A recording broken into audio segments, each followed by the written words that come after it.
Guys, so grabe tong A5 na to. So meron na tayong load. Nag-top up tayo ng 1,100 load. Okay. So subukan natin, ano natin.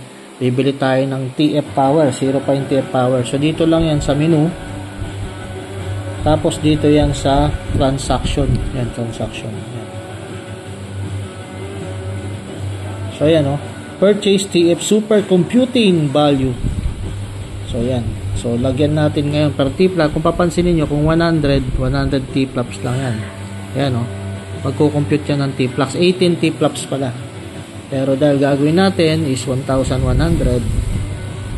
Pero 1,000, pag kinompute mo, ano yan? 180 T-flops. 1,1 tayo. So, 1,1. Ayan, grabe. Ang dami. 198 T-flops.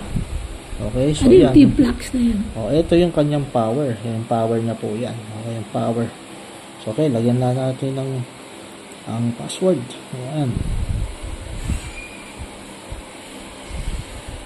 Ayan, guys. Ayan na. I-confirm na natin. I-confirm na natin.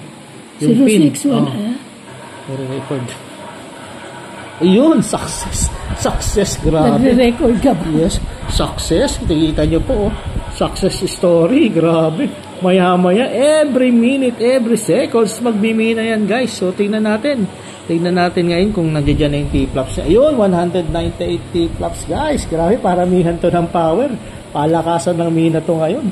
Grabe, ibang level tong na-discover natin ngayon na tayo na una. Yan, guys. So, dito, sa mining, sisilipin nyo lang lagi kung magmimina yan. Maya-maya, tingnan nyo guys, magmimina yan.